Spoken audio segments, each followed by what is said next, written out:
मान्यवर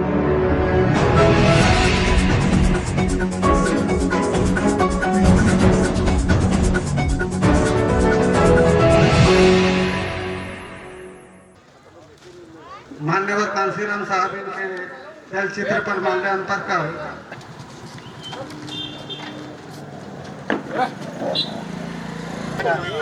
यहाँ आए हुए सभी महिलाओं से निवेदन है कि वे भी आए और अपना छायाचित्र पर माल्यार्पण करेंगे। परम पूज्य डॉक्टर बाबा साहब अम्बेडकर का बाबा तेरा मिशन अधूरा बीएसपी करेगी पूरा, बाबा तेरा मिशन अधूरा बीएसपी करेगी पूरा। जय भीम का नारा गूंजेगा भारत के कोने कोने में, जय भीम का नारा गूंजेगा भारत के कोने कोने में बाबा तेरा मिशन अधूरा बीएसपी करेगी पूरा। इसके पश्चात काशी तेरी नेक कमाई तूने सोती कौम जगाई, काशी तेरी नेक कमाई तूने सोती कौम जगाई, काशी तेरी नेक कमाई तूने सोती कौम जगाई। 21वीं सदी हमारी है हमारी हमारी है।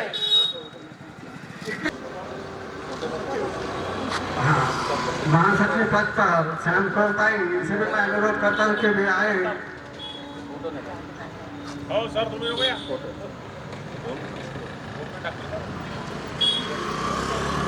आपकी संख्या इतनी है कि हमको किसी की जरूरत नहीं है, लेकिन अपने नाकामयाबी को छुपाने के लिए इस तरह की बातें करके आप अपने रिश्ते पालने के लिए इस तरह से बाबा साहब के मिशन को रोककर बाबा साहब को जिंदाबाद नहीं, बाबा साहब को मुर्दा लाने के बाद में इस समाज को, इस बहुजन समाज के हित सुरक्षित है। अरे आज बहुजन समाज पार्टी और मायावती अगर यहाँ नहीं रहती इस देश में तो आज से 8 साल पहले ही तुम्हारा संविधान हट जाता। वो रूप रहा है।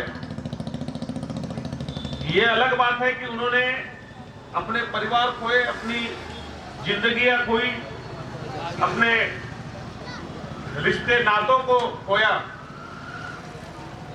साथियों, अगर हम लोग उनको आदर्श मानते हैं तो हमें खोना नहीं है, क्योंकि उनके त्याग तपस्या से ही हमने इतना कुछ पा लिया है कि अब हमको उस बात को आगे बढ़ाने के लिए थोड़ा थोड़ा योगदान देना है। और वो हमारी ड्यूटी नहीं तो हम पे कर्ज है, समाज का कर्ज है। क्योंकि आज हम देखते हैं, अभी मैं आज वो पेंशन का जो चल रहा है धरना आंदोलन, उसमें गया था तो मैंने भी भाषण दिया वहां पर, मुझे भी बुलाया गया था। तो मैंने देखा कि कितने अलाल हो गए हम लोग, यानी 80 करोड़ खर्चे ही नहीं किए। बताओ, 5-6 लोगों को पिछले बजट का, पिछले जो अभी 22-23 है ना, यानी 23-24 आएगा, तो 22-23 में जो हमारे 13,779 करोड़ रुपए जो है वो हमारे पर खर्च फंड होता है। जैसा ओबीसी का फंड, एससी का फंड, एसटी का, तो उन समाज में पैसे खर्च होना चाहिए। पर हमारा अट्रैक्शन कहां था? अरे वाह वाह 700 करोड़, ये हमारे चमचे बड़े तो बताइए, अरे 700 करोड़ दे दिए। गोडले साहब ने बोले वो बाबा साहब का फॉरेन में घर बना दिए और वो वहां पे ये कर दिए। तो साथियों, बताने का मतलब ये षड्यंत्र को समझो। ये जब तक हम लोग षड्यंत्र को नहीं समझेंगे और राजनीति के सिवा तुम्हारे पास सभा वोट के सिवा कुछ भी नहीं है। इसलिए कहना है साथियों कि ये सामाजिक कार्यों को वालों को समझो। ये जो कांग्रेस बीजेपी में या जो भी 52% वर्ग है, इसका इतना शोषण हुआ है। और ये आंदोलन ही ओबीसी का था, क्योंकि संत जगनाड़े महाराज, तुकाराम महाराज, एक बाबा साहब को छोड़ दिया 109 में, तो सारे ओबीसी के ही थे। तो ओबीसी ने लड़ाई लड़ी, ये बाबा साहब आखिरी ये जो थे हमारे जो भी है। तो बताने का मतलब ये ओबीसी का आंदोलन है। तो जब तक हमारे अभी एक जाति करके कब तक जाति करोगे? अरे एक जाति तुम 100% बाहर जमा भी हो गए एक जगह, तो भी 1% रहोगे, 1% रहोगे। तो हमारी ड्यूटी है वो ओबीसी भाई को कि भैया तेरा भी इसमें भला है, मेरा भी इसमें भला है कि नहीं? तो एक और एक दो ही नहीं होते साथियों, एक और एक 11 भी होते। तो हमको क्या करना है? और ये हर आदमी की ड्यूटी, मैं अक्सर बोलता हूँ कि हमारा ठेका नहीं है। और तभी एक आदर्शवादी समाज और महापुरुषों का सपना साकार होगा। इसकी बात रखते हुए मैं अपनी बात खत्म करता हूँ। जय फुले जय। पेटविल्या क्रांतीच्या मशाली, या कामाचं पुन्हा काही मागत नाही दाम. वारे वा धन्य कांशीराम, वाजीवा धान्य कांशीराम, वाजीवा धन्य कांशीराम. अशा मान्यवर कांशीराम साहेबांना मी त्रिवार अभिवादन करते आणि आज जयंतीच्या निमित्तानं सगळ्यांना हार्दिक मंगलकामना देते. मंचावर उपस्थित सर्व नोकरी पेशातील लोकांना त्रास व्हायला लागला किंवा इतर स्तरावरही, तर तेव्हा कांशीराम साहेब पुढे आले. त्यांनी धुरा घेतली. त्यांनी सामाजिक, राजनीतिक आणि आर्थिक क्षेत्रात आपली बाजू जमवली आणि आम्हाला, मी इथेच थांबते. सोती कोम जगाई. खरंच त्या कांशीराम साहेबांनी सोती कोम जगवली, पण अजूनही जे बांधव ऍक्सेप्ट करत नाही ते आम्हाला घातक आहेत असं मी म्हणेन. त्याच्यासाठी आम्ही सावध राहा, आपण सर्वांनी सावध राहा. एवढं बोलून मी इथेच असं मी सर्वांना सांगते आणि एवढेच बोलून मी माझे 2 शब्द संपविते.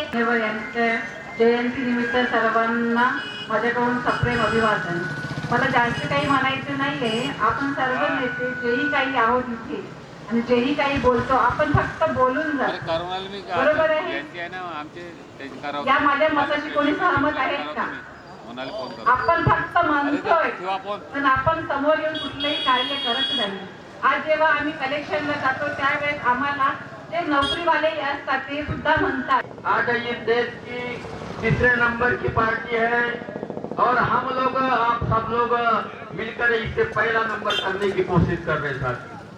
महापुरुषों ने जो बात कही थी वो महापुरुषों की बात सफल हुई. महापुरुषों ने बोला था कि आज नहीं कल 21वीं शताब्दी में इस देश में बहुजनों का राज्य होगा. इसलिए आज नहीं तो कल ये जो तीसरे नंबर की पार्टी है साथियों, ये पहले नंबर की पार्टी है. सिर्फ आप लोग हमें साथ देना. बहुजन समाज पार्टी के साथ अगर तन मन धन से, सही दिमाग से अगर काम करोगे तो सही में आंदोलन सफल हो जाएगा. हो सकता है साथियों, हो सकता है. डॉक्टर बाबा साहेब अम्बेडकर जी ने उनके अंतिम समय ये बात कहा था कि जो भी गरीब पीड़ित लोग हैं, जो गरीब लोग हैं, जो इस देश के 85% बहुजन समाज है, उस समाज की एक राजकीय पार्टी होना, ऐसी राजकीय पार्टी होना कि जिसको चुनाव आयोग का मान्यता होना, चुनाव आयोग का अप्रूवल होना, ऐसी एक राजनीतिक पार्टी होना, उसका एक नेता होना, उसका एक झंडा होना, उसका एक चिन्ह होना, उसका एक विचारधारा होना, ऐसी एक पार्टी. डॉक्टर बहुजन समाज का उद्धार नहीं हो सकता. तो बाबा साहब ने ये बात कहा था. और उसके बाद डॉक्टर बाबा साहब अम्बेडकर जी, इनके विचारों को मैं नमन करता हूं. बाबा साहब के जाने के बाद फिर ये जो दबा कुचला जो शोषित समाज था,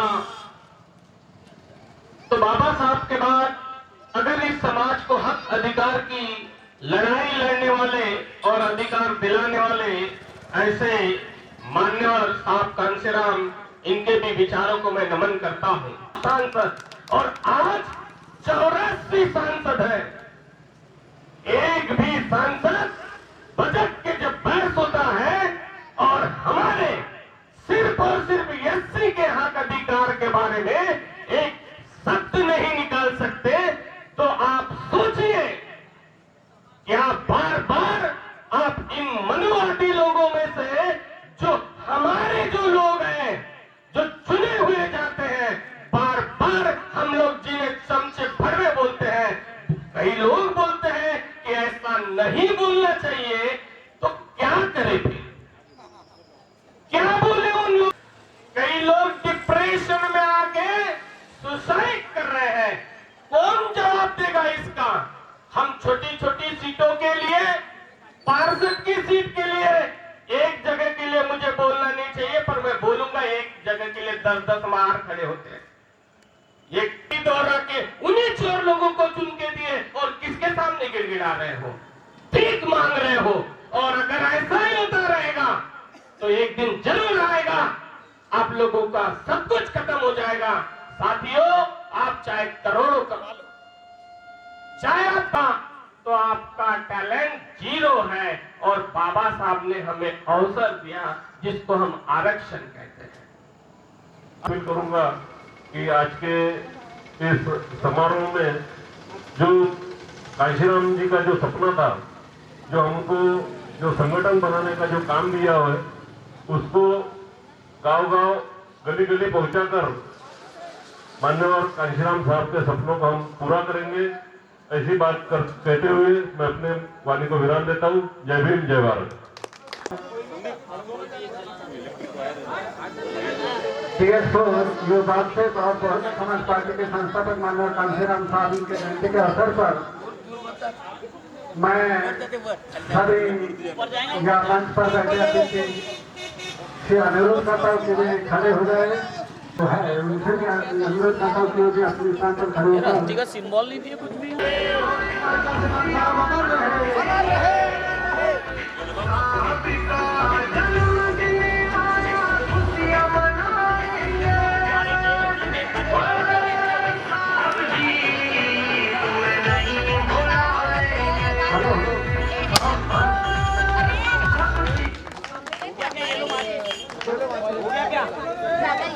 अरे उड़ेगा ऐसा।